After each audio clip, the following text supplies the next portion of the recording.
আছে কিয় কাৰণ য'ত কল্কি অৱতাৰ পৃথিৱী মানে ভগৱন্ত অৱতাৰ হ'ব ভগৱন্ত অৱতাৰ হোৱা ৰাজ্যখনৰ কিমান গৌৰৱ কিমান আনন্দ আপোনালোকৰ পৰিয়ালত যদি MLA মিনিষ্টাৰ এজন হৈ যায় সেই পৰিয়ালটো কিমান গৌৰৱ কিমান আনন্দ গতিকে এই লৈ পেলাই এতিয়া বাহিৰত মানে দাবী উত্থাপন হৈ আছে কিন্তু ভৌগোলিকভাৱে বা ঐতিহাসিকভাৱে যে এনেকুৱা এখন ঠাই আছে য'ত কল্কি অৱতাৰ হ'ব এইটো খাটাং এইটো আপুনি নুই কৰিব নোৱাৰে কিন্তু আচল কল্কি ক'ত হ'ব বুলি ক'লে এতিয়া আমি আচল কল্কিক আমি অৱতাৰ কৰিব লাগিব এতিয়া ভাগৱত শুনি কীৰ্তন পঢ়ি আমি কল্কিক অৱতাৰ কৰিব লাগিব এই ইয়াৰ ওপৰত মই আলোচনা কৰি আছো আমাক দেখুৱাইছে পৃথিৱী মণ্ডলে হৈবেগ পৰম প্ৰসিদ্ধ সম্বল গ্ৰাম এই পৃথিৱীত সম্বলপুৰ নামৰ এখন গাঁও থাকিব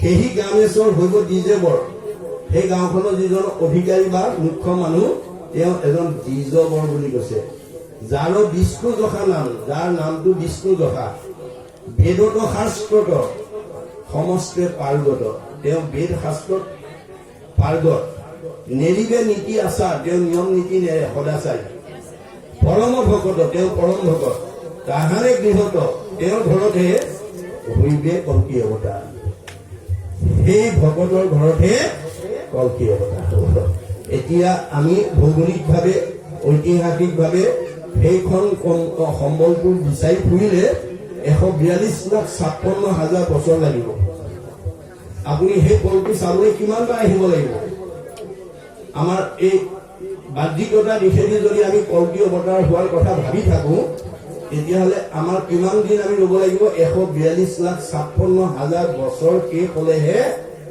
এই ধৰাধামত কল্কি অৱতাৰ হ'ব তেতিয়াহ'লে এতিয়া এই কথাটো গুৰুজনে কিয় লিখিলে ইয়াত এটা আধ্যাত্মিক দৰ্শন আছে আধ্যাত্মিক দিশেদি আমি কল্কিক অৱতাৰ কৰিব লাগিব যে সেই কল্কি ক'ত অৱতাৰ হ'ব ইয়াত আমাক দেখুৱাই দিলে কি বুলি সম্বলপুৰ গাঁও বিহাৰতে থাকক বা উত্তৰ প্ৰদেশতে থাকক বা উৰিষ্যাতে থাকক বা পঞ্জাৱতে থাকক ক'ৰবাত আছে খাটাং বা অসমতে থাকক কিন্তু এতিয়া সেইখন সম্বলপুৰ আমি বিচাৰিলে নহ'ব আমি আচল সম্বলপুৰ আধ্যাত্মিক দিশৰ সম্বলপুৰখন বিচাৰি উলিয়াব লাগিব যিটো গীতা শাস্ত্ৰত কৈছে কি বুলি অসংখ্যাত জীৱ আছে সংসাৰৰ ভিতৰে মনুষ্যকে ভজে আনে ভজিতে নপাৰে এই পৃথিৱীত অসংখ্য জীৱ ভগৱন্তই সৃষ্টি কৰিছে কিন্তু ভগৱন্তক ভজিব পৰা সম্বল মানুহৰ বাদে আনৰ নাই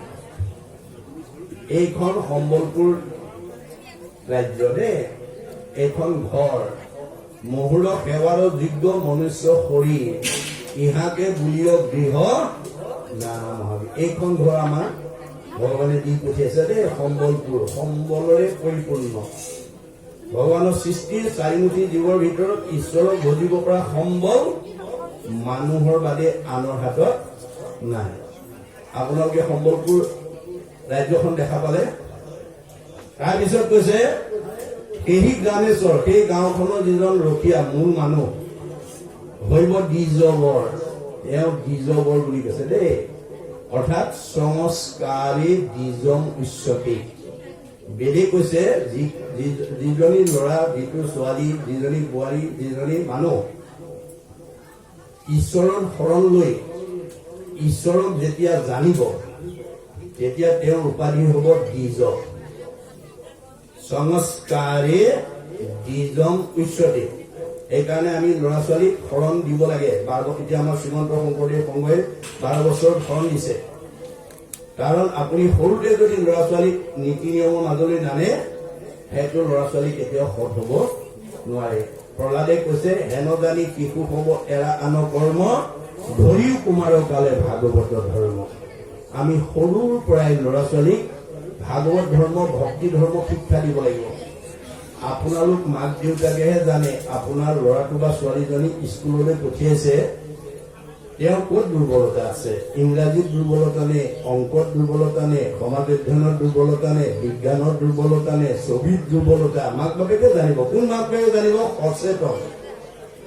সচেতন মাক বাপেকে যি ল'ৰাটোক পঠিয়াই তাতে সীমাবদ্ধ কৰা নাই, গধূলি স্কুলৰ পৰা অহাৰ পিছত বহীখন মেলি যিসকলে চাব তোমালোকক ঘৰুৱা কাম কি কি কৰিব দিছে ছাৰ, এই বুলি যিসকলে মাতৃ পিতৃয়ে চাব সেই সকলো ল'ৰা ছোৱালীয়ে পঢ়া শুনাত আগবাঢ়িব। যদি আপুনি কঠিয়ালৰ পঢ়ক বা নপঢ়ক খেলি আছে তাৰ প্ৰতি গুৰুত্ব নিদিয়া পিতৃ মাতৃ ল'ৰা ছোৱালী কেতিয়াও আগবাঢ়িব নোৱাৰিব। গতিকে আপোনাৰ ল'ৰাটো বা ছোৱালীজনী কোনোবা এটা বিষয়ত দুৰ্বলতা আছে বুলি আপুনি জানিলেই নহব। আমাৰ ভাগৱতে কৈছে তুমি সবলতালৈ প্ৰেৰণ কৰিব লাগিব। কেনেকৈ কৰিবা? দৈৱ বকে যদি সাধুৰ সংগ পায় নিশ্চয় জানা তাহাৰৰ স্বভাৱ দূৰ হয়। ভাগৱতে কৈছে আপোনাৰ ঘৰলৈ অহা সন্ত মহন্ত ভক্ত বৈষ্ণৱ সাধু তেওঁলোকৰ ওচৰত নি আপুনি সেৱা এটা কৰি আশীৰ্বাদ ল'ব। কাৰণ আপোনাৰ ল'ৰা ছোৱালীকেইটা পঢ়া শুনাত ভাল হ'বৰ কাৰণে, আয়ুষ্মান হ'বৰ কাৰণে এতিয়া কলি যুগত স্বয়ং বৈকুণ্ঠপতি কৃষ্ণ কাৰো ঘৰলৈ নাহে, কাৰো সমাজলৈ নাহে। কোন আহিব? হৰিৰ মূৰ্তিক হৰি ভক্তক দেখিবা, শক্তি অনুৰূপে তাৰ প্ৰীতি আচৰিবা, সমস্ত ভূততে আছে ভগৱান, সেই ভাবি সবাকো কৰিবা বহুমান। ভগৱান চবতে আছে, কুকুৰ চিগাৰ গৰু আত্মাৰা। আপোনাৰ কুকুৰ শিয়ালৰ গাতো আছে, দেহটোহে কুকুৰ মেকুৰী, আত্মাটো কুকুৰ মেকুৰী নহয়। আপোনালোকে যদি ভাগৱতৰ তত্ত্ব নাজানে আপোনালোকে আজি মানুহ পাইছে, কাইলৈ কুকুৰৰ জন্ম ল'বলগীয়া বা আমি ল'বলগীয়া হ'ব পাৰে। কেনেকৈ? যদি আমি ঘৰত পৰিয়ালৰ লগত কাজিয়া পেচাল কৰি থাকো, শাহু বোৱাৰীৰ মাজত যদি মনোমালিন্য হৈ থাকে, স্বামী স্ত্ৰীৰ মাজত যদি মনোমালিন্য হৈ থাকে, ওচৰ চুবুৰীয়াৰ লগত যদি হিংসা খিয়াল কৰি থাকে, সেইবিলাক জীৱক ভগৱানে বৈকুণ্ঠৰ পৰা চাই হাঁহি থাকে। তহঁতক মানুহৰ জন্ম দিছিলো চাৰিমুঠি জীৱৰ ভিতৰত সৰ্বশ্ৰেষ্ঠ হবৰ কাৰণে, আৰু তহঁতে কুকুৰৰ দৰে কাজিয়া কৰি থাক। এতিয়া এইবাৰ একেবাৰে জেগাত দি দিম, যিমান কল কৰি থাকিব। কাজিয়া কৰা স্বভাৱ আছে যদি আজি ইয়াতে এৰিব দেই। শাহু বোৱাৰী কাৰোবাৰ ঘৰত যদি মনোমালিন্য হৈ থকা স্বভাৱ আছে আজি এৰিব। ইয়াতে মনোমালিন্য হৈ থাকিব পাৰিব, দুইজনীয়ে কুকুৰৰ জন্ম ল'ব লাগিব। ঠিক আছে, শাহু বোৱাৰী কাজিয়া কৰা শাহু বোৱাৰী দুইজনী কুকুৰৰ জন্ম ল'ব লাগিব। না ভূতং ক্ষতে কৰ্ম কল্পকৌ কিশোৰপি অবিশ্ৰমেব ভূতৈবম কৃত কৰ্ম শুভা শুভম। আমি 30 লক্ষ বাৰ কুকুৰ শিয়াল মেকুৰী হৈহে মানুহ জন্ম পাইছো। আৰু যদি আপুনি এই কথা নাজানি যদি কাজিয়া কৰি থাকে, আপোনাক ক'ব তোমাক মানুহৰ জন্ম দিছিলো, মিলা প্ৰীতিয়ে থাকিব, কুকুৰটোৱে কাজিয়া যা এইবাৰ একেবাৰে জেগাত দি দিছো, যিমান কৰা কৰি থাকিব। গতিকে আমি সেই বেয়া স্বভাৱবিলাক সেইকাৰণে ভাগৱত শুনিবলৈ আহিব লাগে। গতিকে এতিয়া এই সম্বলে পৰিপূৰ্ণ এইটো হ'ল মানুহৰ দেহ। আৰু আপুনি সৰুতে ল'ৰা ছোৱালীক শৰণৰ দিব লাগিব আৰু ভক্তি ধৰ্ম শিক্ষা দিব লাগিব। ল'ৰা ছোৱালী আপোনাৰ ঘৰলৈ অহা ভকত বৈষ্ণৱ সন্ত মহন্তৰ ওচৰত আনি সেৱা এটা লৈ আশীৰ্বাদ ল'ব লাগিব। এতিয়া বৈকুণ্ঠপতি কৃষ্ণ আহি কাকো নকয়হি আয়ুষ্মান ভৱ, পঢ়া শুনাত ভাল হ'ব। ভগৱানে নকয়হি, কোনে ক'ব? হৰিৰ মূৰ্তিক হৰি ভক্তক দেখিবা, ভকত বৈষ্ণৱে ক'ব। এই ভকত বৈষ্ণৱৰ ওচৰত সৰুৰ পৰা ল'ৰাটোৱে আশীৰ্বাদ লোৱাৰ পৰিৱেশ আপোনালোকে দিব লাগিব। সজনৰ আশীৰ্বাদে মিলে কৃষ্ণৰ প্ৰসাদ। কাৰণ ভগৱানে কৈছে মোৰ ভকতে যদি আশীৰ্বাদ দিয়ে মই সেইটো ল'ৰা ছোৱালীক কৃপা কৰিমেই, কাৰণ মই নিজতকৈও ভকতক ভাল পাওঁ। উদ্ধৱক লাভৰ সময়ত কৈছে সখা ব্ৰহ্মা হৰ হলায়ুধ লক্ষ্মী প্ৰিয় জায়া। মই ব্ৰহ্মাকো ভাল পাওঁ, দাদা বলভদ্ৰকো ভাল পাওঁ, শিৱকো ভাল পাওঁ। এওঁলোক তিনিজনতকৈ মোৰ ভাৰ্যা লক্ষীক মই বেছি ভাল পাওঁ। আৰু লক্ষীতকৈও পৰম সুন্দৰ মূল দেখাইতো কায়া। মোৰ নিজৰ ভাৰ্যাজনীতকৈ মোৰ নিজৰ দেহটোক মই বেছি ভাল পাওঁ। আৰু নিজৰ দেহটোতকৈও সবাতো অধিক তুমি মোৰ প্ৰিয়তম, নাহি আন বান্ধৱ উদ্ধৱ তুমি হওক। ভগৱন্তই নিজতকৈও ভকতক ভাল পায়। সেই ভকতৰ যাতে আজিৰ দৰে বৰা বাপৰ দৰে আমি প্ৰত্যেকে যাতে বছৰত এবাৰ হলেও পদধূলি পেলাব পাৰো, আৰু সেই ভকতৰ পৰা যাতে আমি আশীৰ্বাদ ল'ব পাৰো। সেই ভকতৰ ওচৰত যাতে আপোনাৰ দুৰ্বল পঢ়া শুনাত ল'ৰা ছোৱালীক যাতে এটা সেৱা ধৰাব পাৰো, তাৰ প্ৰতি আমি গুৰুত্ব দিব লাগিব। এতিয়া বৈকুণ্ঠপতি কৃষ্ণ কাৰো ঘৰলৈ নাহে, মাত্ৰ ভকত আহিব, আৰু ভকতে আশীৰ্বাদ দিলে ভগৱন্তই কৃপা কৰি কৈছে। এই আদৰ্শৰে আমি যাতে উঠি অহা প্ৰজন্মক যাতে আধ্যাত্মিক আৰু নৈতিক শিক্ষা আমি দিব লাগিব। সেইকাৰণে কৈছে পৰম ভকত তাহানে গৃহত ভূঞে কংকি অৱতাৰ। এতিয়া 1 নম্বৰ কথা হৈছে কি আমাৰ দেহটো সম্বলপুৰ আৰু এই দেহটো পৰিচালনা কৰা জীৱ বা আত্মাটো হৈছে বীজ এই শৰণ ল'ব লাগিব আৰু শৰণ ল'লেই নহ'ব আপোনাৰ নীতি নিয়ম মানি চলিব লাগিব আপুনি শৰণ ল'ব লয় কিন্তু বেবিচাৰি নিয়ম নীতি নামানে আপোনাৰ উদ্ধাৰ নহ'ব আপোনাৰ ঘৰত কল্কি অৱতাৰ নহ'ব গতিকে আপুনি নীতি সদাচাৰী হ'ব লাগিব 8 প্ৰকাৰ সদাচাৰ আমাৰ থাকিব লাগিব তেতিয়াহে আপুনি ভকত হ'ব গতিকে কৈছে যে পৰম ভকত নেৰিবে নীতি আচাৰ নিয়ম নীতি থাকিব আপুনি অকল শাস্ত্ৰ পঢ়িলেই শুনিলেই জানিলেই নহ'ব আপুনি শাস্ত্ৰত পোৱা নিয়মবিলাক মানিব লাগিব তেতিয়াহে তেওঁ ভকত হ'ব পৰম ভকত তাহানে বৃহৎ কল্কি অৱতাৰ এতিয়া সেইখন ঘৰতে কল্কি ভক্তি মনত ৰাখিব দেই কল্কি আচল আধ্যাত্মিক ভক্তি মানে পোহৰ মানে সত্য সত্য মানে ঈশ্বৰ আপোনাৰ ভকতি থকা ঘৰখনতে ঈশ্বৰ থাকিব আৰু ঈশ্বৰ থকা ঘৰখনে মিলা প্ৰীতি আৰু শান্তিত থাকিব যাৰ ঘৰত কৃষ্ণ নাই সেইখন ঘৰত কাজিয়া পেচাল মনোমালিন্য স্বাভাৱিকতে বেছি হ'ব মনত ৰাখিব কথাটো আমাৰ এই ভক্তি আমি উদয় কৰিব লাগিব তেতিয়া কি হ'ব ঐশ্বৰ্য দুৰ্গত সৰ্বগুণান্বিত ৰূপে অতি অনুপাম যি মানুহ ভক্তিপূৰ্ণ যাৰ ভক্তি গুণ থাকিব দেই ভক্তি আমি দেখুৱাই দিয়া বস্তু নহয় বেদে কৈছে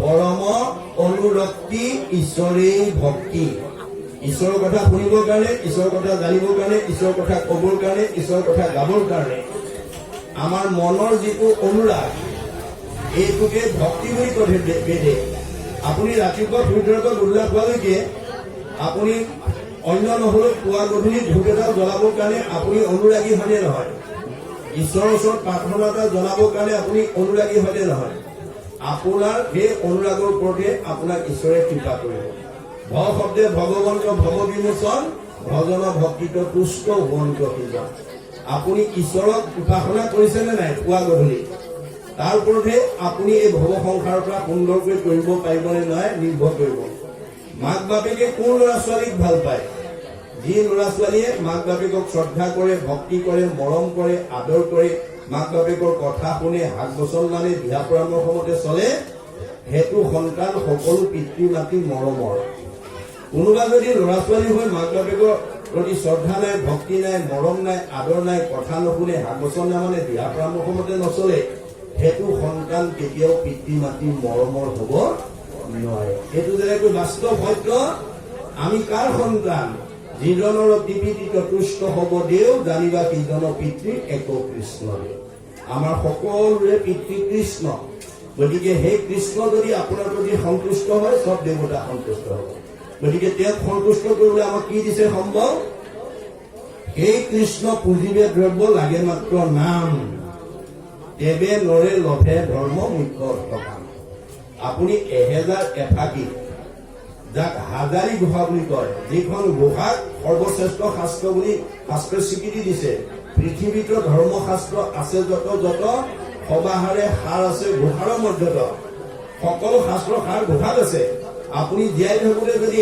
1000 এফাকি গুহাৰ যদি তত্ত্ব ল'ব পাৰে পৃথিৱীত এনেকুৱা এজন ব্যক্তি নোলাব যিজনে আপোনাক তৰ্ক যুদ্ধত পৰাভূত কৰিব সমস্ত যুক্তি তত্ত্ব ভাগৱতত আছে গতিকে 1000 এফাকি যদি এফাকি গুহা আপোনালোকৰ ঘৰত প্ৰতিজন পৰিয়ালৰ মুখত থাকে প্ৰত্যেকে উদ্ধাৰ হৈ যাব দেই মনত ৰাখিব আমাৰ যদি আজি তাৰিখলৈকে কাৰোবাৰ যদি 1000 এফাকি গুহাৰ পৰা এফাকি মুখস্থ নাই সেইটো জীৱ উদ্ধাৰ হ'ব নোৱাৰে বুলি কৈছে দেই কদাচিতো নলবৈ মহুৰ নামত যশ জানিবা অৰ্জুন সিটো মনুষ্য ৰাক্ষস ঈশ্বৰৰ নাম যাৰ মুখত নাই সি বিদ্যাৱন্ত ধনৱন্ত শ্ৰীমন্ত সম্পদশালী হ'ব পাৰে কিন্তু তাৰ স্বভাৱটো ৰাক্ষসৰ নিচিনা সেই স্বভাৱৰ মানুহে কিহৰ কাৰণে থাকে জীয়াই খাবলৈ জীয়াই থাকে বুলি কৈছে এজন দাৰ্শনিক পণ্ডিতে কৈছে আমি আচলতে জীয়াই থাকিবলৈ খাব লাগে নিত্য ইট বা নো ইট টু লিভ আমি জীয়াই থাকিবলৈ খাব লাগে কিন্তু খাবলৈ জীয়াই থাকিব নালাগে আমাৰ এতিয়া সমাজত খাবলৈ জীয়াই থকা মানুহৰ সংখ্যা বেছি জুতিয়ে বুধিয়ে দিলেই ভাল নিদিলেই কাল কিছুমান এনেকুৱা স্বামী আছে অকণমান নিমখ ইফাল সিফাল হ'লে ৰান্ধনি 12 বজাই দিব গতিকে সেইটো স্বভাৱৰ মানুহ স্বামীৰ উপযোগী নহয় বুলি ভাগৱতত লক্ষী স্বয়ম্বৰত কৈছে। লক্ষীয়ে স্বয়ম্বৰ পাতি যেতিয়া স্বামী নিৰ্ধাৰণ কৰিবলৈ গৈছিল তেতিয়া দৈত্যগুৰু শুক্ৰাচাৰ্যৰ ওচৰলৈ গৈ এই কথাটো কৈছিল, জানো দৈত্যগুৰু শুক্ৰ হুন্ত মহাজ্ঞানী তথাপি নেৰন্ত সংগ লোভাবিষ্ট প্ৰাণী। দৈত্যগুৰু শুক্ৰাচাৰ্য এজন বৰ জ্ঞানী মানুহ বুলি মই জানো, কিন্তু এওঁ বৰ লোভিয়াটো কৰে সংসাৰত নাহি মন্দ, জুতি খাইবে নাপাইলে লগাইবে নিতে দণ্ড। গতিকে এওঁ বৰ লোভিয়া মানুহ, এওঁ জুতিয়ে বুধিয়ে দিব নোৱাৰিলে সদায় মোৰ লগত কাজিয়া কৰো। এইজন মানুহক মই কেতিয়াও স্বামী বৰণ কৰিব নোৱাৰো। ভাল স্বামী বিচাৰিবলৈ হলে গাভৰু ছোৱালীবিলাকে ভাগত আগতে পঢ়ি ল'ব লাগিব দেই।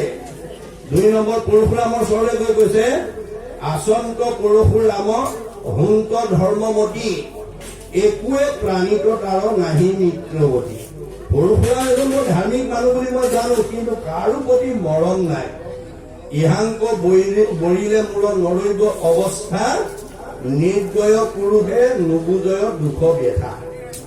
এনেকুৱা মৰম নাইকিয়া স্বামীক যদি মই স্বামী বৰণ কৰো, ভাৰ্যাৰ দুখ কষ্ট কথা ই বুজি নাপাব। আমাৰ কিছুমান স্বামীয়ে ভাৰ্যাৰ দুখ কষ্ট কথা উপলব্ধি কৰিব নোৱাৰে। তেনেকুৱা স্বভাৱ হব নালাগে। গতিকে সকলো নিয়মৰ কথা মই মাত্ৰ উল্লেখে কৰি লৈছো, এই ভাগৱতত নিৰ্ণয় কৰি থৈছে।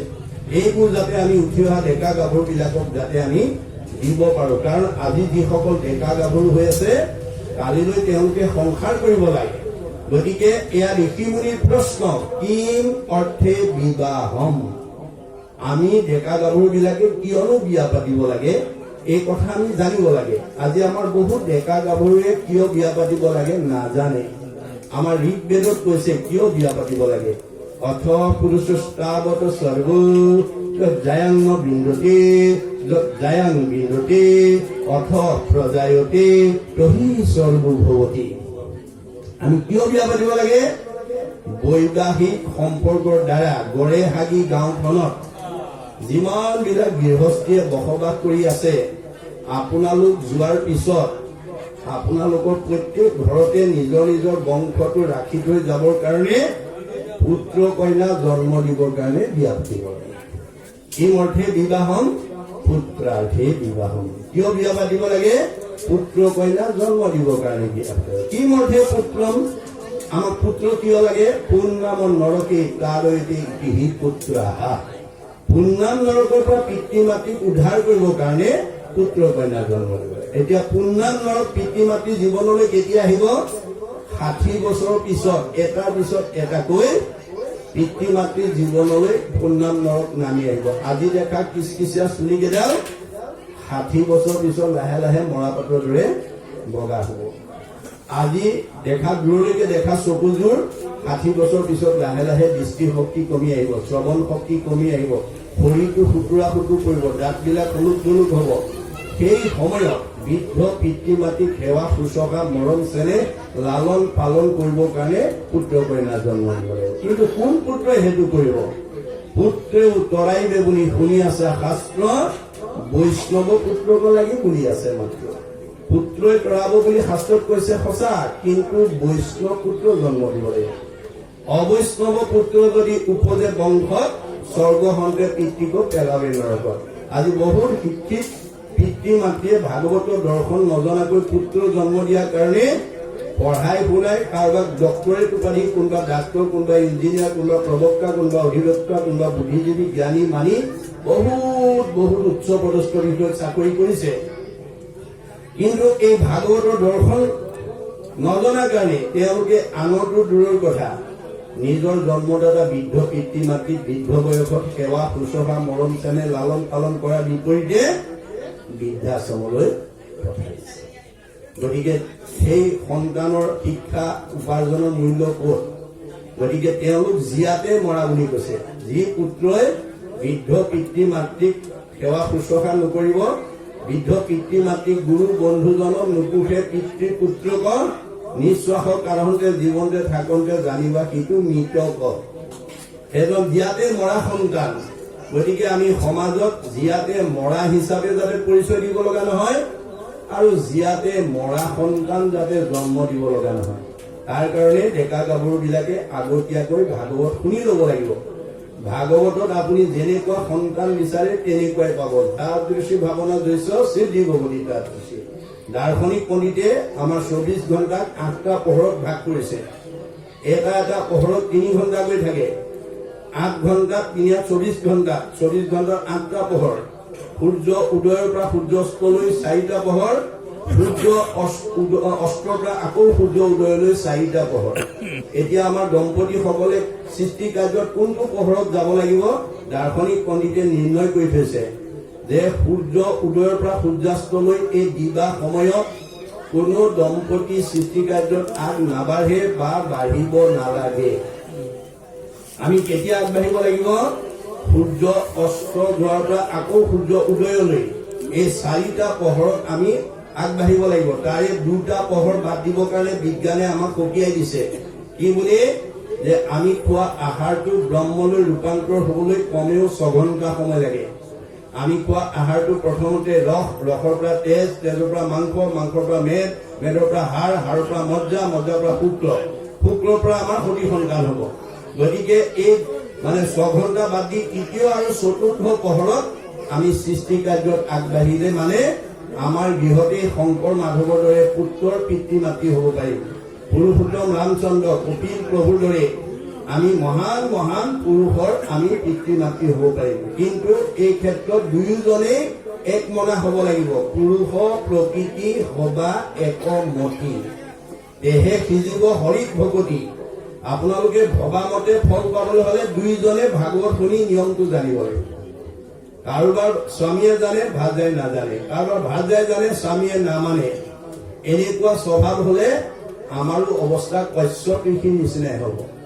কশ্যপ ঋষি দুগৰাকী ভাৰ্যা, এগৰাকীৰ নাম দিতি, এগৰাকীৰ নাম অদিতি। অদিতিয়ে স্বামীৰ লগত মন মিলাই সময়মতে সৃষ্টি কৰিছিল কাৰণে চব দেৱতা পুত্ৰ হৈ গল। কিন্তু দিতি হিংসাগুৰি আছিল, সতিনীৰ পুত্ৰ হোৱা দেখি তেওঁ হিয়াধা কৰিছিল আৰু অসময়ত গৈ উপাসনা স্থলীত গৈ স্বামীক পুত্ৰদান দিবৰ কাৰণে আহ্বান জনাইছিল। তেতিয়া কশ্যপ ঋষিয়ে কৈছে, হে ৰাভাৰ্যা, এইটো পুত্ৰদানৰ সময় নহয়, তুমি অলপ ধৈৰ্য ধৰা। নামানে, উপায় নাই। গতিকে ভাৰ্যাক সন্তুষ্টি দিবলৈ গৈ পুত্ৰদান দিলে, কিন্তু ফলত কি হল? হিৰণ্যাক্ষ আৰু হিৰণ্যকশিপুৰৰ দৰে অসুৰ পুত্ৰৰ জন্ম হল। আমাৰো যদি ডেকা গাভৰু উঠি অহা নৱদম্পতিয়ে এই ভাগৱতৰ দৰ্শন নাজানে, আপোনালোকৰ ঘৰলৈ হয়তো তেনেকুৱা আসুৰিক স্বভাৱৰ পুত্ৰ অহাটো স্বাভাৱিক। যিটো আজি বহুত শিক্ষিত পিতৃ মাতৃয়ে এতিয়া চকু পানী টুকি আছে যে বৃদ্ধ বয়সত তেওঁলোকক বহুত শিক্ষা, বহুত উচ্চ পদস্থ পিতৃ মাতৃক বৃদ্ধ অৱস্থাত ঘৰৰ পৰা উলিয়াই দিয়া ছবি দেখিলে আপোনাৰ চকু পানী ওলাব। তাৰ দুখ